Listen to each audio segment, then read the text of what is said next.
상사와 망예로다 엮이고 멸진여라 화계 무주야 하야 수태열이 모이노라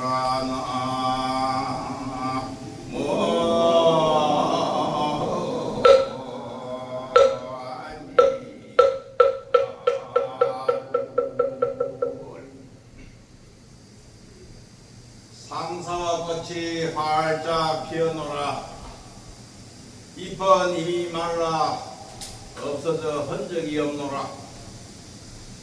꽃은 주야장천 피어 님떠난 무덤가를 지키고 있노라. 얼마 전 우리 화장사 법당 옆에 소나무 아래에서 꽃대가 7개가 싹 올라오더니 활짝 다몽새 꽃을 피웠다가 오늘 법회 날 지금은 시들어서 쓰러지기 일보 직전입니다. 일보 직전이지. 상사화입니다. 사랑하여도 이룰 수 없는 사랑의 병이 걸리면 사사병 걸린다 않았습니까? 그 상사화입니다. 잎은 이미 말라 흔적이 없노라. 먼저 수선화 같은 잎이 아주 무성하게 났어요. 나 봄철에 났기는 나기 먼곡했다. 이게 바로 보게 상사예요. 무성하게 났는데 꽃이 핀 지금은 그 많던 잎이 흔적도 없습니다. 꽃은 피어서나 잎을 만나지 못하고 잎은 이미 져서 꽃을 보지 못하니 서로 애달라 슬픈. 그래서 붙여진 이름이 상사화입니다. 꽃은 주야장천 피어 님떠난 무덤가를 지키고 있노라. 제가 이 꽃을 갖다가 밤낮으로 유심히 관찰을 했는데 밤에도 꽃잎을 오므리지 않고 활짝 피어가지고 달빛이 빛나. 그 모습이 마치 번쩍한 이파리, 제가 님이라고 표현했죠. 마치 님이 가신 무덤가를 지키고 있는 것처럼 보이는 거라. 바로 옆에 청동기 시대 무덤 지성묘도 있으니까 표현이 그럴듯하지요. 그죠? 참 나는 시기가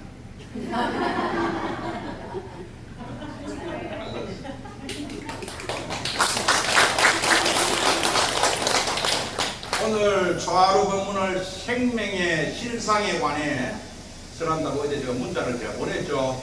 문자 보신 분 문자 잘 살펴보세요. 매달 초하루 전날에는 제가 개성을 지은 오늘 읊은 개성을 미리 딱 거다 문자에 딱 보냅니다. 그러면 이게 스님이 보내신 이 개성이 무슨 말이고 하고 생각을 볼 필요가 있습니다. 생명의 실상에 관해 설한다고 예고를 해놓고 이 상사화 개성을 왜 읊었느냐. 먼저는 상사화가 오늘의 법문 주제 생명의 실상과 잘 맞아떨어지기 때문이고, 나중은 오늘 법문 듣는 이 자리에 여러분이 상사화 그뭐 기억나니까 잊어먹지 말라고, 법문 내용을 잊어먹지 말라고 제가 상사화 개성을 지어서 읊은 거라. 그러하니 상사화 이야기와 생명의 실상이 어떻게 맞아떨어지는지만 알면은 오늘 법문 끝이라. 맞죠? 잘 들었어요. 저 꽃은 어떻게 피었으며 저 바깥의 은행잎은 어떻게 저리 푸르르며 하늘을 나는 저 비둘기는 어떻게 하늘을 날고 여러분이 오늘 아침에 일어나서 씻고 밥 먹고 지금 화장사 이 자리에 어떻게 와서 앉아 있는지, 이 어떻게를 아는 것이 생명의 실상을 아는 것입니다. 어떻게 이 자리에 와 앉았는고? 살아서 움직이니까 이 자리에 와 앉았는고. 답이 간다. 산짐승이 어디를 못 가나. 하지만 움직인다고 절에 다오나? 산에도 가고 바다에도 가고 도시에도 가고 하나. 그러니까 오늘 여기저기 온 여러분은 몸이 살아서 움직이는 힘도 힘이지만은 절에 가야지 하는 마음이 작동을 해서 온 거라. 평양감사도 지시름은 가만히 크든가 마음이 가자고 하니까 몸이 따라 안 왔습니까? 그 마음이 작용한 힘을 생명력이라고 합니다. 근데 이 생명력은 부지연이라. 부지연. 알지는 못해도 그러하다는 말이에요.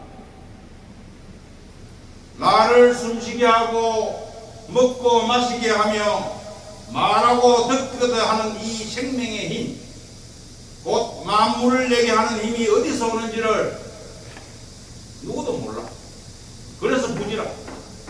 안 입을 자에다 알지 자다. 알지 못한다 이 말이야. 그렇지만 어디에서나 작용을 하니 말하고 듣고 하잖아. 어디에서나 작용을 함으로써 부지이연이라. 알지는 못해도 그러하다는 그렇게 말합니다. 부지연한 알지는 못해도 그러한 이 생명력을 오늘 여러분이 알 수 있게끔 하는 법문을 하는 이 법문이 얼마나 어렵겠습니까? 알지는 못해도 알지 못하는 것을 여러분들 알게끔 만들어주기 어려운 게 어렵지만 여러분의 정신 수준을 그래 올려야 돼. 모른다고 가만히 자기 자신을 밑으로 지방 하나만 안 돼. 상승해 올라가요. 제가 여러분 정신 수준 끌어올리려고 저기 상사까지 끌어들여가지고 법문한다 아닙니까? 여러분 수준을 올리려고 해요. 오늘 영가들도 수준이 많이 올라가야 천도가 됩니다. 무성하던 잎이 사라지고 상사와 꽃이 피었음이라. 무성한 잎이란 개개의 생명을 제가 비유로서 하는 말입니다. 하늘을 나는 새, 들에 핀 야생화, 잡초, 다람쥐, 토끼, 오소리, 매미, 벌레 등 이 지구상에 생명체가 600만 가지가 넘게 있다고 조사되어 있습니다. 그렇지만 그 수많은 생명이 낱낱이 따로따로 저마다의 생명이 있는 것처럼 보이죠? 안 그렇습니까? 저마다 생명이 있는 것처럼 보여요. 우리는 실제로 매미 목숨 한 달, 파리 목숨 21일, 개 목숨 17년 이런 식으로 생명의 길이를 매기고 있습니다. 우리 인간도 그런 식으로 목숨을 매기면은 공간적으로는 2m도 안 되고 시간적으로는 100년도 안 됩니다. 이러한 계산은 어디서 나오느냐? 생명의 정체를 갖다가 내 몸뚱이 이 육신에 있다고 보기 때문입니다. 몸뚱이에 생명이 있다면은 내 몸에 눈을 따로 떼어놔가지고 탁자에 탁 올려놓으면은 볼 수가 있어야 되고 내 귀를 딱 떼가지고 올려놓으면은 들을 수가 있어야 돼요. 하지만 그렇습니까? 떼놓은 눈, 귀는 보고 들을 수가 없습니다. 그래서 내 몸이 진정한 내 생명이 될 수가 없는 거라. 맞죠? 우리가 마음이라고 부르는 이 정신세계도 마찬가지로 색성향 미촉법이라는 인식 대상이 있어야 작용을 하지 상대가 없으면은 찾아내야 찾을 수가 없습니다. 그러므로 마음조차도 진정한 내 생명의 실체가 될 수가 없습니다. 그래서 부처님께서는 없을 무자 나자를 써서 나라는 실체가 없다고 말씀하신 겁니다. 부처님 말씀이 그런 게 아니라 실로 내 몸과 마음을 잡을 수가 없는 것이라서 결정코 내가 없는 무아입니다. 우리 인간만 그런 게 아니라 모든 생명체가 그렇습니다. 모든 생명체가 개별적 존재처럼 보이지만은 신론은 개별적 생명력을 가지고 있다고 볼 수가 없습니다. 모두 무아입니다. 제법 무아라고 해요. 이것은 분명한 사실입니다. 그 3법인 중에 하나 아닙니까? 법인은 도장을 확 찍었다 이 말이에요. 딱 맞다 말이에요.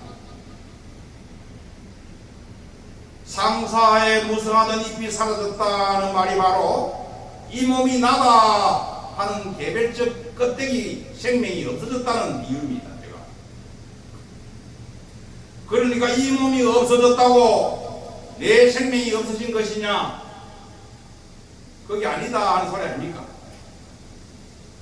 그 많던 잎은 사라졌으나 상사와 꽃게 한 해가 쑥 올라왔다 아닙니까?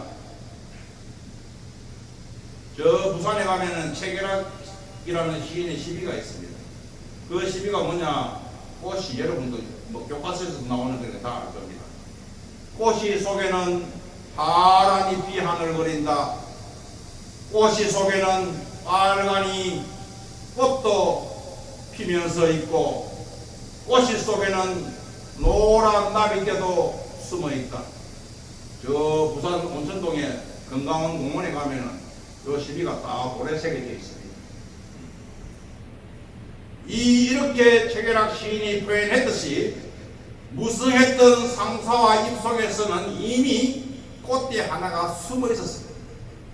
이 꽃대가 숨어 있었던 것처럼 내 육신이 있으나 없으나 나를 숨쉬게 하고 말하고 듣게 하는 나의 생명은 100년 전에도 지금도 100년 후에도 살아있다 이 말입니다. 정견 바른 정자 볼견자 바르게 봄이라 부처님께서는 팔정도에서 정견을 제일 앞에다가 먼저 두셨습니다. 왜냐? 바르게 봄으로써 괴로움을 뛰어넘을 수 있기 때문입니다.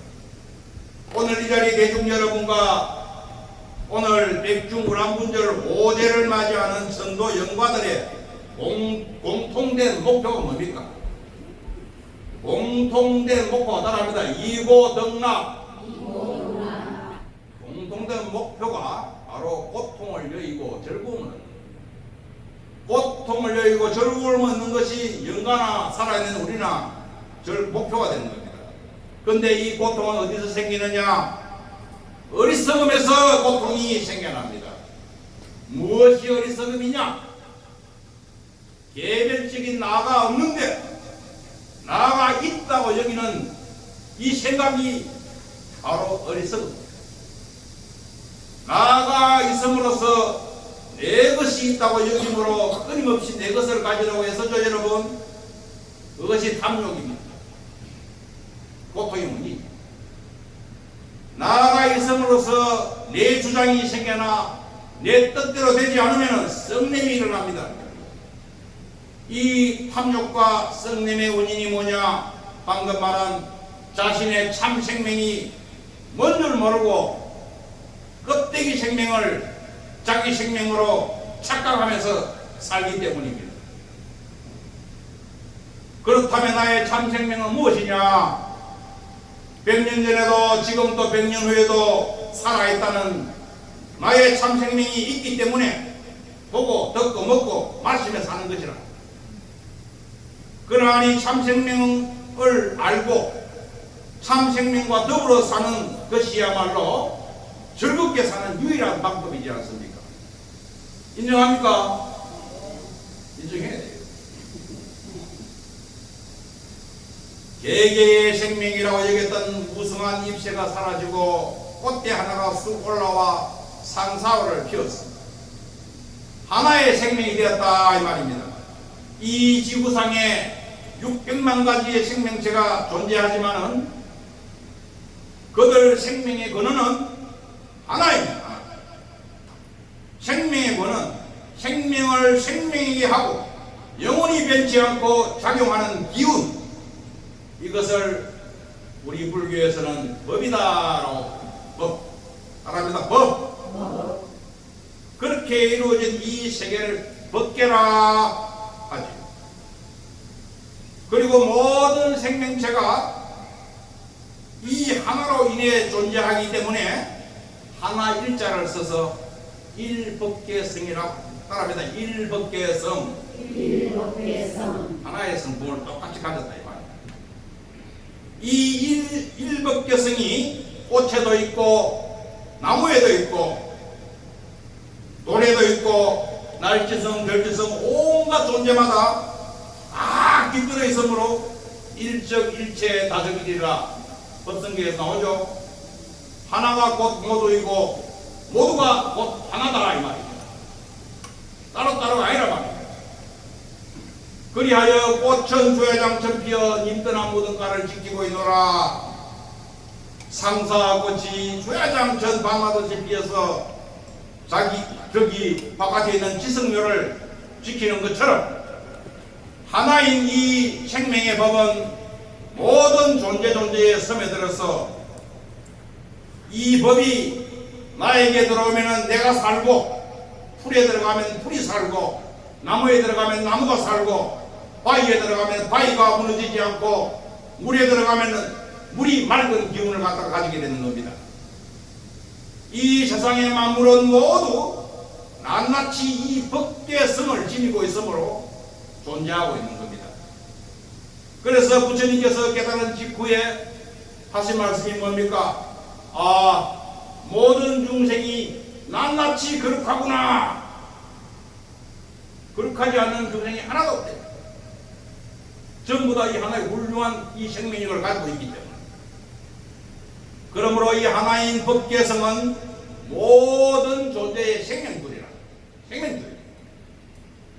하찮게 보이는 저 길가의 잡초나 나나 똑같은 생명이다 이 말입니다. 12왕이라고 불리는 자비심이 굳히는 왕이 한 분 계셨어요. 하루는 이 왕이 한 나찰 귀신이 비둘기 한 마리를 갖다가 잡아 먹으려는 것을 보고서는 자비심이 워낙 뛰어난 왕이기 때문에 나찰귀에게 하는 말이 제발 그 비둘기를 살려주시오. 대신에 그 비둘기의 고기 양만큼의 살을 내가 당신에게 떼어드립니다. 그러니까 나찰귀가 얼씨구나 좋다면 그거 좋다 그래 하자 하면서로 그거를 탁 저울을 향해 딱 들이대 한쪽에 비둘기를 다 얹었어요. 한쪽에 이제 당신의 살을 올려요. 그래서 이 12왕이 자신의 허벅지 살을 칼로 탁 대가지고 다 올렸어요. 올리니까 이목구 무게가 비둘기 쪽으로 쑥 내려. 그러니까 더 무거워. 다시 다른 쪽 허벅지의 살을 갖다가 슬금 대가지고 또 올렸어요. 또 올려도 비둘기가 더 무거워. 결국에는 이 12왕이 자기 몸뚱이를 전부 다 바치고서야 비둘기를 살려냈다는 이야기가 있습니다. 비둘기의 생명의 무게나 나의 생명의 무게가 똑같다는 말이죠. 이거 내가 보면 마이크 그러니까 이상의 목소리야.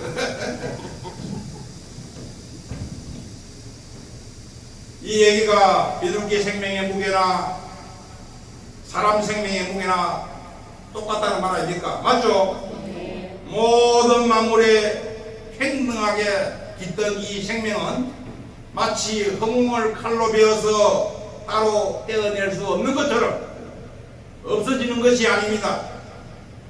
상처낼 수 없으며 병들지도 않습니다. 그런데 우리는 상처받고 병들며 이것저것 부족함을 느끼며 고통받고 심지어 죽음까지 맞이해야 합니다. 그 까닭이 뭡니까? 그 까닭을 다시 말하자면은 자기라는 개별적 존재가 따로 있다 라고 여기기 때문에 벌어지는 현상입니다.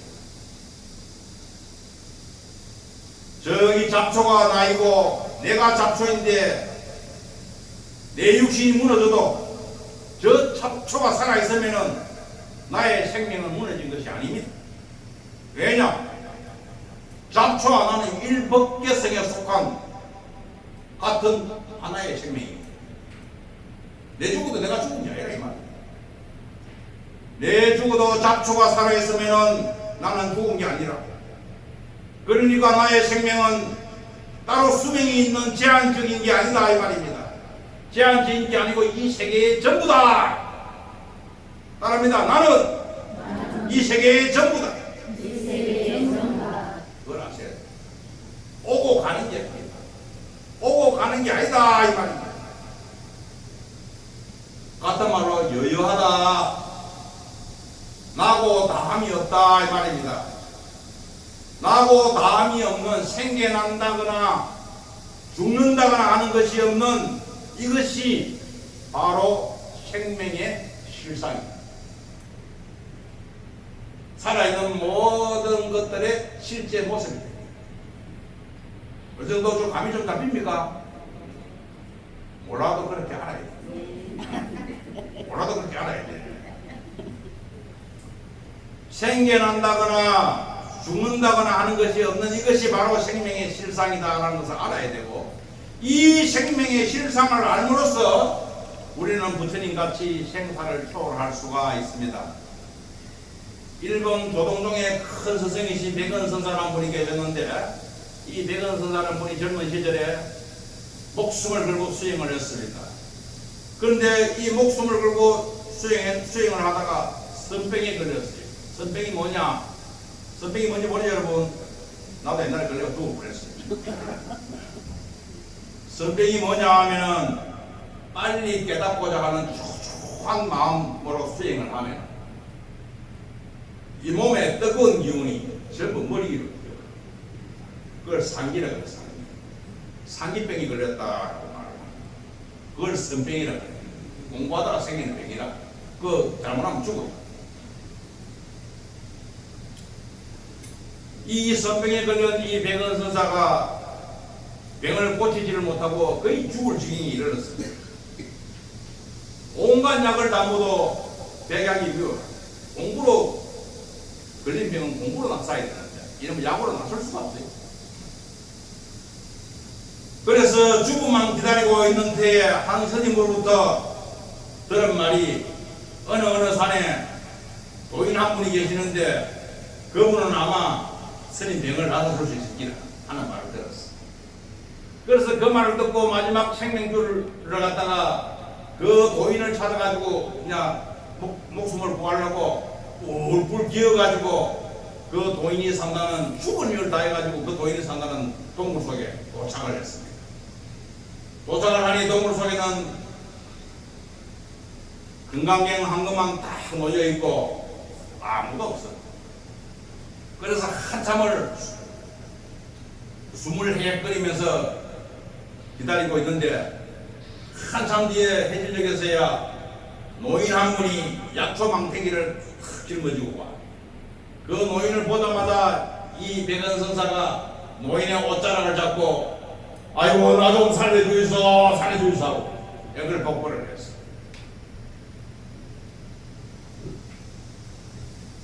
그러니까 이 노인이 하는 말이, 빙그레 웃으면서 하는 말이, 본래 병이 없거늘 뭔 병에 걸려가 아프다고 하는가? 본래 병 없는 무한의 생명력이 이 금강경 속에 있다. 여전히 금강경 사국의 야기새끼나 이영성구와 시인 행사도 불렁견열에 이 사국에만 내려가지고 뜻에 통달하면 자네 병이 나을 걸세 했습니다. 야기새끼나가 뭡니까? 나를 모양으로 모습으로 행체에 있는 것으로 보려 한다거나, 이영성구와 또는 소리로서, 귀로 들리는 소리로서 나를 갖다가 확인하라 하면 시인 행사더라. 그 행위는 삿된 짓이다. 틀렸다. 결코 물렁개념이라 결코 부처를 만날 수 없다. 지금 말한 결코 생명력을 알 수가 없다. 생명력이 바로 부처입니다. 지금까지 말하는 게 생명력이 누구 먹고 하니 부처라. 그 생명력을 알 수가 없다는 뜻이 야기새끼나 이영성구와 시인행사도 불능견 열애입니다. 이 노인의 가르침을 받은 백은선사가 다시 죽을 힘을 다해가지고 자기 거처로 돌아와서 노인이 시킨 대로 금강경 사후기의 뜻에 통달하여 모양도 없고 소리도 없지만 만물에 빠짐없이 섬에 있는 무한한 생명력을 알았고, 그 생명력으로 살아가는 것이 자기 도임을 깨달아서 뱀도 물리치고 깨달음도 얻었다는 이야기가 전해져 오고 있습니다. 여기서 그 생명력으로 살아간다는 얘기는 생명력이 곧 법이니까, 법이라고 안 했습니까? 법이니까 법대로 산다는 말인 거라. 법대로 산다. 법대로 사는 게 뭔가? 법은 본래 집착이 없어요. 이래야지 저래야지 하는 의도가 없다 이 말입니다. 고지고대로 작용하는 것이 법이라. 내가 산다면 살고 죽는다면 죽어. 반대로 내가 살아야지, 내가 죽어야지 하는 마음이 없으면은, 곧 살고 죽음에 대한 집착이 없으면은 삶도 죽음도 없는 것입니다. 이것이 참 생명과 하나가 됩니다. 어느 곳에 집착을 두지 않고 사는 것이 법대로 사는 것입니다. 집착을 두지 않는다. 이 뭐냐? 어떤 대상에 대해서, 여러분들이 추구하는 대상에 대해서 만족한 마음을 내지 않는다는 이야기. 만족하는 마음을 내지 않고 그 반대로 또한 싫어하는 마음도 내지 않는 것을 일컬어서 집착이 없다, 법대로 산다라고 말합니다. 따라합니다. 만족하는 마음을 내지 않는다. 싫어하는 마음도 내지 않는다. 그것이 법대로 사는 겁니다. 그렇게 하면은 바로 진정한 이고 덕락, 고통을 여의고 즐거운 세계에 들어갈 수 있다. 고통을 넘어 즐거운 세계와 만나는 방법이 바로 그것이다 라는 것을 알기 바라면서 오늘 7월 초하루 본문이 좀 길었죠. 끝내야 될 것 같네요. 상사화가 진다고 지는 것이냐? 활짝 핀 꽃이 내 가슴에 남았거늘 세상 끝에 강들 만나지 못할 소냐? 과거, 현재, 미래가 이 순간에 모두 있도다.